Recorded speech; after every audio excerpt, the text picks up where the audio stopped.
അച്ഛന് നല്ല വിഷമമായി. സോറി അമ്മേ. ഗാതൊരു സങ്കടം പറഞ്ഞ് കരയുമ്പോ ഞാൻ അയാളുടെ കൂടെ നിൽക്കണ്ടേ? അത് വേണ്ടെന്ന് ആരാ പറഞ്ഞത്?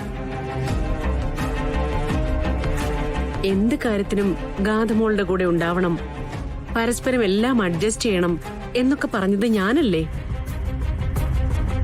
പക്ഷേ അതിനിടയില് മറന്നു പോവാൻ പാടില്ലാത്തൊരു കാര്യമുണ്ട്. നമുക്ക് ചില വേദനകളൊക്കെ ഉണ്ടാവും. നമ്മുടെ വേദനകൾക്കെല്ലാം കാരണവന്മാരാണെന്ന് പറയുന്നത് ഒരു ശീലോ.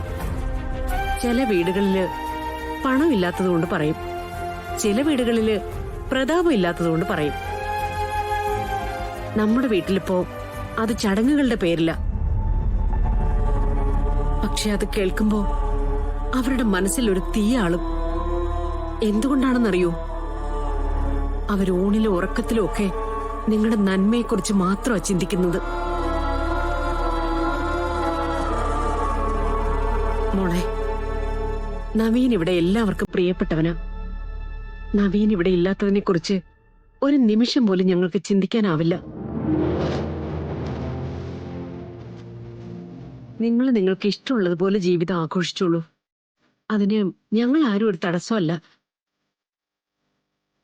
നിങ്ങളുടെ സന്തോഷം കാണാൻ ഞങ്ങളെ അനുവദിച്ചാൽ മാത്രം മതി. അമ്മേ, നിർമ്മലയോ മകളോ ഒന്നും ഇനി മോളെ കളിയാക്കാൻ വരില്ല. അമ്മയല്ലേ പറയുന്നേ? അതുകൊണ്ട് ഇവിടുന്ന് പോകുന്നതിനെ കുറിച്ചൊന്നും ചിന്തിക്കരുത്. അച്ഛനോടെ അമ്മേ? അച്ഛൻ അപ്പുറത്തുണ്ട്. നീ ഇപ്പോ ഓടിച്ചെന്ന് സോറി പറയൊന്നും വേണ്ട.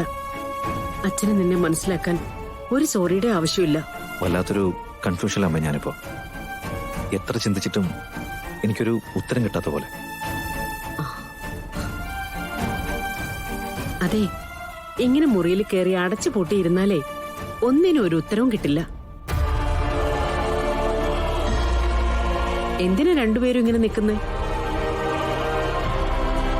ഒന്ന് പുറത്തൊക്കെ പോയി ഒന്ന് ഫ്രീ ആയിട്ട് വാ. കൂട്ടത്തില് ഒരു കാര്യം കൂടി ചെയ്തോ. എന്താ? ഇന്ന് ഒരമ്പലത്തില് ഒരു പ്രത്യേക നാഗപൂജ നടക്കുന്നുണ്ട്. ചെഞ്ചേരി നാഗക്ഷേത്രം. അവിടെ പോയി ഒരു വഴിപാടൊക്കെ കഴിച്ച് ഗാഥമോളുടെ പേടി മാറ്റണേന്ന് ഒന്ന് പ്രാർത്ഥിച്ചിട്ട് നിങ്ങൾ കറങ്ങാൻ പൊയ്ക്കോ. അതുകൊള്ളാം.